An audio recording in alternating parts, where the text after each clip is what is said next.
The lie we were told about saving money, save your money, put it in the bank, work hard for 40 years, and one day you'll be fine. That advice sounds safe, but for millions of people, it quietly keeps them broke. Everyone grows up hearing the same line. Just save your money. Your parents said it. Teachers said it. Even your bank says it. So you try to be responsible. You skip small joys. You pack lunch.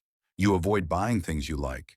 You watch your account slowly crawl from 10,000 to 50,000 to maybe 200,000, and you feel proud. But then life happens. Rent doubles. Food prices jump. Fuel goes crazy.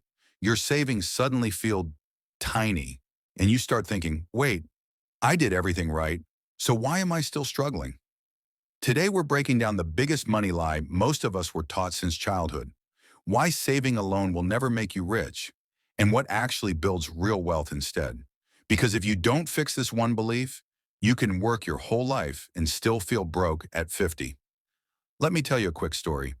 When I was younger, I thought the smartest people were the ones with the biggest savings accounts. There was this uncle everyone respected. Ah, that man is careful with money, they'd say. He doesn't waste. He saves everything. For 25 years, he worked the same job and saved almost every naira. No trips, no investments, no risks. Just save. When he finally retired, he had what looked like a lot of money. Then inflation hit. Medical bills showed up. Family emergencies started calling. Within 5 years, most of it was gone. And here's the painful part.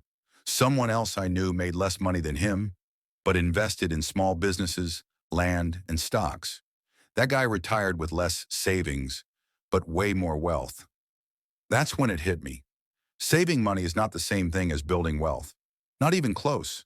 Saving is defense. Wealth is offense. Saving protects you. Investing grows you. And if you only play defense your whole life, you never score. Let's break this down simply. Saving money means you're storing cash. It just sits there, in your bank, doing nothing. Now here's the problem nobody explains in school. Money loses value every year. It's called inflation. Sounds fancy, but it's simple. Things just get more expensive. That's it. If inflation is 10% and your money earns 2% in the bank, you're actually losing 8% every year, quietly, like a slow leak in your pocket. Let's say you saved 1 million. Feels good, right? But after a few years of high inflation, that 1 million buys what 600,000 used to buy. Same money, less power. So technically, you didn't save. You shrank. That's the lie. They told us saving is safe, but money that doesn't grow is actually risky because time eats it. Here's something even crazier. Most banks pay you tiny interest, sometimes 1%, sometimes 2%. Meanwhile, they take your money and invest it themselves. They make 10%, 15%, 20%. They get rich using your savings, and you get crumbs. Imagine lending someone your car for a year. They use it to make millions in delivery business. Then they come back and give you 5,000 naira. That's basically how banks treat your money. Legal, yes. Fair? Not really. Now don't get me wrong. Saving is still important. But for emergencies, not for wealth. Think of savings like a fire extinguisher. You need it. But you don't build a house out of fire extinguishers. You just keep one for safety. Your savings should cover maybe 3 to 6 months of expenses. That's it. After that, your money needs a job. Because cash that just sits is lazy, and lazy money never changes your life. Let me show you how most people live. They work hard, they earn salary, they save small amounts, they feel responsible, then they wait, and wait, and wait, for some magical day when they'll finally feel rich. But that day never comes. Because saving alone is like trying to fill a bucket with a tiny cup, while there's a hole at the bottom. You're working, but you're not moving. So what actually builds wealth? 3 simple things: earning more, investing, and owning assets. That's it. Not fancy, not complicated, just different from what we were taught. First, earning more. This one sounds obvious, but many people ignore it.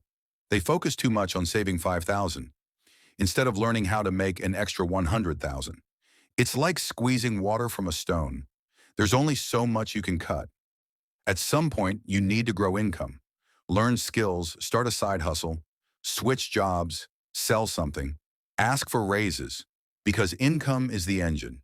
No engine, no movement. Second, investing. This is where money multiplies. When you invest, your money works while you sleep. Stocks, businesses, real estate, farms, digital products, anything that can grow. Let's say you invest 500,000 in something that gives you 15% yearly. Next year, you have 575,000. Then that grows again. Then again. That's compound growth. It's like planting a tree instead of storing fruits. Stored fruits rot. Trees keep producing. Third, assets. Rich people don't just save money. They own things that make money. A shop, land, rental houses, shares in companies, even YouTube channels. These things pay them again and again, while savers only have numbers in an app. There's a big difference between I have 2 million saved and I own 2 million worth of things that pay me monthly. One disappears when you spend, the other keeps paying you back. That's freedom. But here's where most people get stuck. Fear. What if I lose money? What if the business fails? What if I invest and it crashes? So they do nothing and choose safe. But here's the twist nobody tells you. Doing nothing is also risky. If you don't invest, inflation guarantees you lose slowly. If you invest, you might lose sometimes, but you also might win big. One path slowly drains you. The other at least gives you a chance. Life already has risk. Might as well choose the one that can pay you. Think about it. Our parents pushed saving because that's what they knew. Back then, things were cheaper. Jobs were stable. You could buy land for almost nothing. Saving actually worked, but the world changed. Today, prices move faster than salaries. Rent moves faster than savings. School fees jump overnight. The old rules don't work anymore. But we're still playing the old game.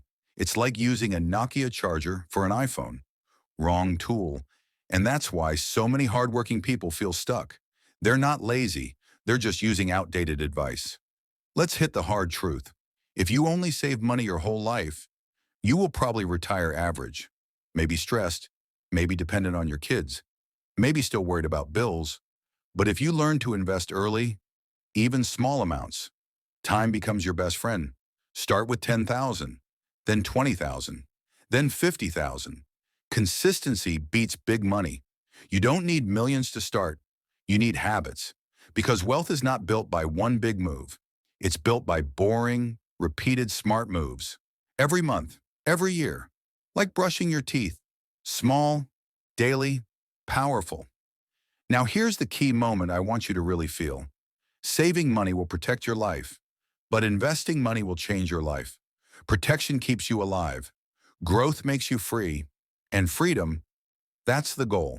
Not just surviving, not just paying bills, but waking up and choosing what you want to do. Choosing your time, choosing your life. Money sitting in a bank cannot give you that. But money working for you can. So stop worshiping savings like it's the final goal. It's just the starting point. Save for safety. Invest for freedom. Big difference. If you remember nothing else from this video, remember this. Saving stores money. Investing multiplies money. Ownership creates wealth. That's the real formula they never taught us. And once you see it, you can't unsee it. Your bank account is not your wealth. Your assets are. Your skills are. Your investments are. Start small. Start messy. But start. Because 5 years from now, you'll either say, thank God I started investing, or I wish I started earlier. Time will pass anyway. Might as well make it pay you. If you want to learn exactly how to start investing step by step, subscribe to this channel right now.